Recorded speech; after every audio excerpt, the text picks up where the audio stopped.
தாவேக்காரங்களுக்கு ஒரு surprise. They didn't expect this victory. DMK கூட்டணி தோத்தது திமுக கூட்டணிக்காரங்களுக்கு ஒரு shock. They didn't expect this defeat. அப்போது என்ன ஆகுது அப்படின்ற போது ரெண்டுத்துக்குமே காரணம் தேட ஆரம்பிக்கிறாங்க. எப்படி திமுக கூட்டணி தோத்துச்சு, எப்படி தாவேக்கா ஜெயிச்சிச்சு அப்படின்னு ஆரம்பிக்கும் போது இந்த ஜென்ரலாக வந்து திமுக கூட்டணியில் எப்படி தோத்துச்சு அப்படின்னு ஆரம்பிக்கும் போது இந்த கேள்விகள்லாம் வருது. இன்ஸ்டாகிராம்னால தோத்துட்டாங்க, ஜென்சினால் தோத்துட்டாங்க. ஜென்சினா இளைஞர்கள், ரொம்ப இளைஞர்கள், அவங்க ஒரு 30 வயசு கீழே இருக்கிறவங்கனால தோத்துட்டாங்க. அப்புறம் வந்து ரூட்டுன்னு ஒரு கம்பெனி வந்து சோஷியல் மீடியாவே கண்ட்ரோல் பண்ணுது, அதனால் தோத்துட்டாங்க. இல்லைனா வந்து விஜயனுடைய திரை கவர்ச்சினால் பல பெண்கள் ஓட்டு போட்டாங்க, அதனால் தோத்துட்டாங்க. தமிழ்நாடே வந்து அரசியல் புரிதலற்ற ஏபொலிட்டிக்கல் மாநிலமாக மாறிடுச்சு, தற்குறிகள் அப்படின்றவங்க அதிகமாயிட்டாங்க, அதனால் தோத்துட்டாங்க. அப்புறம் இந்த மாதிரி தேர்தல் ஆணையம் பற்றியும் சில பேர் பேசினாங்க. பட் ஜென்ரலாக பேசினது நான் சொன்னது திமுக ஆதரவாளர்கள்லேருந்து என்ன எக்ஸ்கியூசஸ் கொடுக்குறாங்க, ஆர் என்ன ரீசன்ஸ் கொடுக்குறாங்க, ரீசன்ஸ்/எக்ஸ்கியூசஸ்/தியரிஸ் அந்த மாதிரி அப்படி அவங்க பெருசாக பேசுகிற மாதிரி எனக்கு தெரியல. ஓகே, ஸோ இப்போ என்ன ஆகுது அப்படின்னா, இப்போ இதில் தொடர்ச்சியாக பேசும்போது ஒரு வகையில் இது சிம்பிளிஸ்டிக்காக இருக்கா இந்த கேள்விகள், ரொம்ப தட்டையாக ரொம்ப சிம்பிளாக நம்ம ஒரு காரணத்தை சொல்லி இதை பெட்டராக ஹேண்டில் பண்ணி தான் நாம் ஜெயிச்சிருக்கலாம் அப்படின்னு சொல்கிற மாதிரி இருக்கா? ஒரு வகையில் இது வந்து வாக்கு செலுத்தியவர்களை குறை மதிப்பீடு செய்வதோ அல்லது வந்து அவங்களை அவமானப்படுத்துகிறதோ மாதிரியோ இருக்குதா அப்படின்ற மாதிரியான சில கேள்விகள்லாம் எனக்கு இருக்குது. ஓகே, இதில் முக்கியமாக எனக்கு ஒரு கேள்வியாக பட்டது என்ன அப்படின்னா, விஜய் வந்து ஒரு சினிமா ஹீரோவாக இருக்கார், ஒரு சினிமா ஐக்கானாக இருக்கார், அவர் ஒரு பொலிட்டிக்கல் ஐக்கானாக தன்னை சொல்லிக்கிறார், வரேன்னு சொல்லிக்கிறார், அதை மக்கள் ஏற்றுக்கிட்டாங்க. நடுவில் ஒரு டிரான்சிஷன் இருக்குது. இந்த டிரான்சிஷன் எப்படி நடந்துச்சு, இந்த டிரான்சிஷனை ஏதுவாக்குனது யார், who made him a legitimate political force அப்படின்னு ஒரு கேள்வி இருக்குது. இப்போது எனக்கு அந்த இடத்துல ஒரு சின்ன கருத்து இருக்குது. எல்லாமே நான் கேள்வியாக சொன்னால் கூட இந்த இடத்துல ஒரு சின்ன கருத்தை நான் சொல்லணும்னு நான் நினைக்கிறேன். இப்போது வந்து மெர்சல் படம், அப்போது மெர்சல் படத்தில் ஒரு சாதாரண போகிற போக்கில் ஒரு டைலாக் வருது, ஜிஎஸ்டி பற்றி ஒரு டைலாக் வருது, அதுவும் ஃபேக்சுவலி தப்பாக வருது.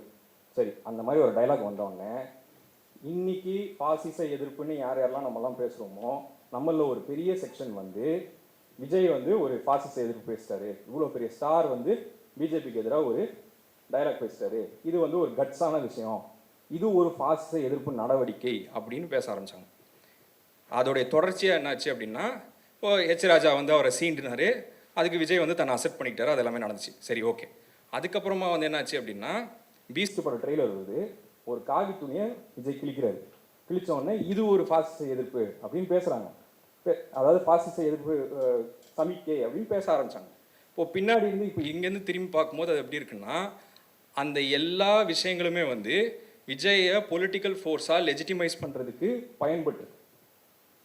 ஏன்னா நீங்கள் வந்து பாசிச எதிர்ப்புன்றது வந்து ஒரு உமர் காலிதோ, ஒரு ஷர்ஜில் இமாமோ, ஒரு அருத்தந்தை ஸ்டான் சுவாமியோ, இல்லை வந்து உங்களுக்கு வந்து ப்ரொஃபஸர் சாய்பாபாவோ, இவங்க பண்ணுறதும் பாசிச எதிர்ப்பு, பீஸ்ட் ட்ரெய்லரும் பாசிச எதிர்ப்பு அப்படின்னு பேச ஆரம்பிக்கும் போது இந்த மைண்ட் ஆஃப் காமன் பீப்புள் அது எப்படி இருக்கும் அப்படின்னு, ஸோ இந்த லெஜிட்டிமைசேஷன் எப்படி நடந்துச்சு அப்படின்னு ஒரு கேள்வி, ரைட்? அதையும் தாண்டி என்ன ஆகுது அப்படின்னா, குறிப்பாக இன்னொரு கேள்வி என்ன தொடர்ந்து எழுப்பப்படுது அப்படின்னா, நிஜமான எதிரியை விட்டுட்டு இன்னொரு எதிரி கூட நம்ம சண்டை போட்டோம், அதனால் ஒரு எதிரி வந்து ஜெயிச்சிட்டான். அதாவது வந்து நிஜமான எதிரின்ற விஜயை விட்டுட்டு நாம் வந்து பாஜக கூட சண்டை போட்டோம், அப்போது பாஜக எதிர்ப்பு அப்படின்னு பேசுனது வந்து தவறான ஸ்ட்ராட்டஜி அப்படின்னு ஒரு கேள்வி வந்து தொடர்ச்சியாக முன்வைக்கப்படுது. சரி, இந்த எந்த கேள்வியுமே நான் பதில் சொல்ல போகிறதில்ல, இது எல்லாமே மருதையும் தோழர் பேசுவார். நான் வந்து சாதாரணமாக உங்களை போலவே நானும் எலெக்ஷனை பார்த்தபோது, எலெக்ஷன் ரிசல்ட்ஸ் பார்த்தபோது, இல்லை அதை சுற்றி நடக்கிற கான்வர்சேஷன்ஸ், பொலிட்டிக்கல் டிஸ்கோர்ஸை பார்க்கும்போது அதில் எழுப்பப்படுற கேள்விகள், அந்த கேள்விகள் தான் நான் முன்வைக்க விரும்புகிறேன். சரி, ஓகே. இப்போது இந்த இடத்துல வந்து this is one side, right? இப்போது இன்னொரு சைடு இருக்குது. இன்னொரு சைடு வந்து என்ன பண்ணுறாங்க அப்படின்னா, விஜய்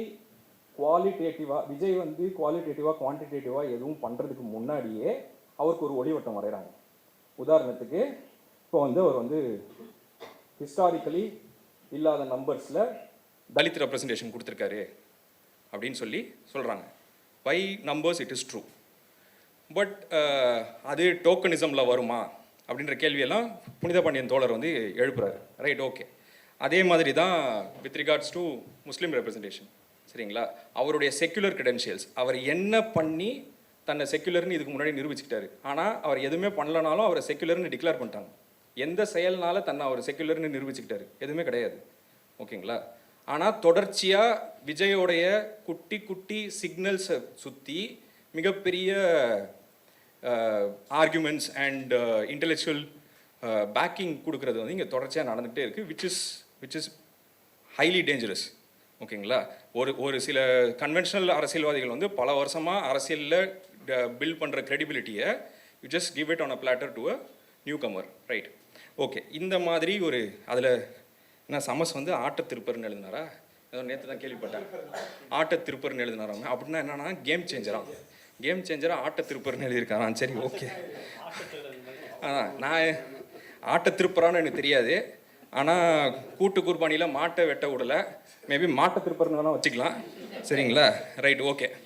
இப்போது வந்து அதான் you can say that was a court order or any thing.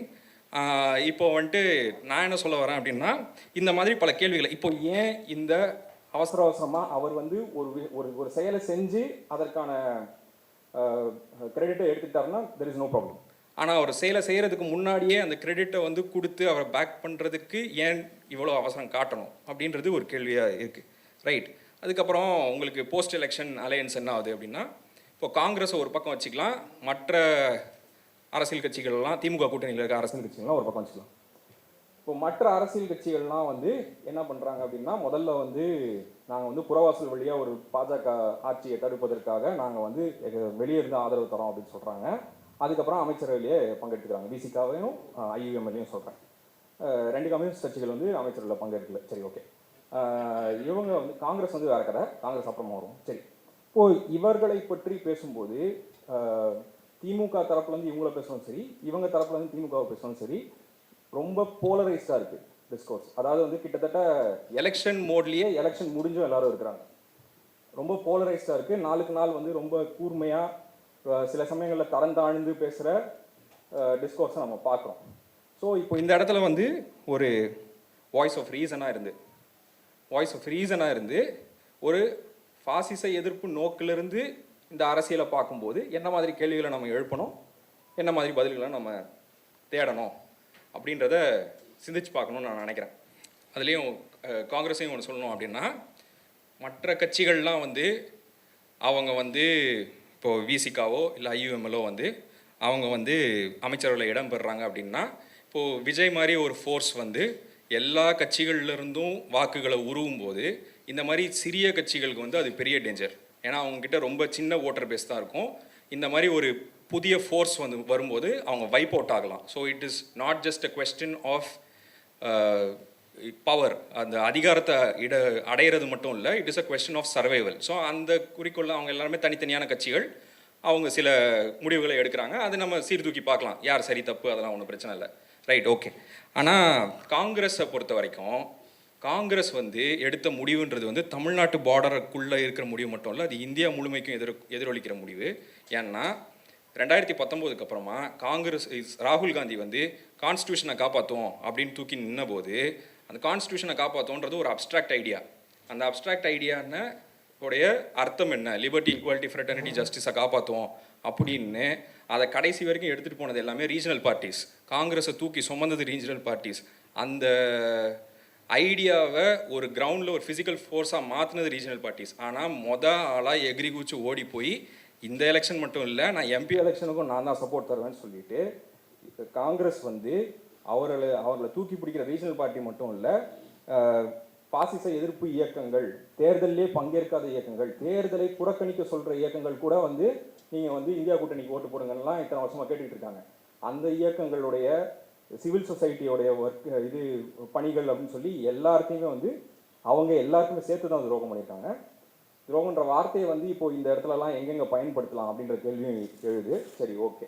ஆனால் காங்கிரஸ் இருந்தது பச்சை சந்திரபாதம், ரைட். இப்போ இந்த இடத்துல வந்து இப்படி தினமும் மாறிக்கிட்டு இருக்கும்போது திமுக கூட்டணி தோற்றது, தாவேகா வென்றது, சிறிய அரசியல் கட்சிகள்னு சொன்னால் அது வந்து மரியாதையே இல்லை. சரி, வளரும் அரசியல் கட்சிகள்னு வச்சுக்கலாம். ஆனால் அப்படி சொன்னால் என்கிட்ட என்ன சொல்கிறாங்கன்னா 100 வருஷமாக கம்யூனிஸ்ட் கட்சி இருக்குது, அது எப்படி வளரும் கட்சின்னு கேட்குறாங்க. சரி, ஓகே, ஏதோ ஒரு கணக்கில் வச்சுக்கலாம், வளரும் கட்சினே வச்சுக்கலாம். சரிங்களா? வளரும் கட்சிகள் உடைய அன்றாட அரசியல் முடிவுகள் இது எல்லாத்தையுமே வந்து ஒரு சுய விமர்சனத்தோட, அறிவு நேர்மையோட நாம் அணுகணும்னா, பாசிச எதிர்ப்பு பாயிண்ட் ஆஃப் வியூலேருந்து அணுகணும்னா, இந்த தேர்தலையும் அதன் முடிவுகளையும் நாம் எவ்வாறு காண வேண்டும்? இந்த வீடியோ உங்களுக்கு பிடிச்சிருந்தா லைக் பண்ணுங்க, ஷேர் பண்ணுங்க, கமெண்ட் பண்ணுங்க. மறக்காம OH தமிழ் சேனலுக்கு சப்ஸ்கிரைப் பண்ணுங்க.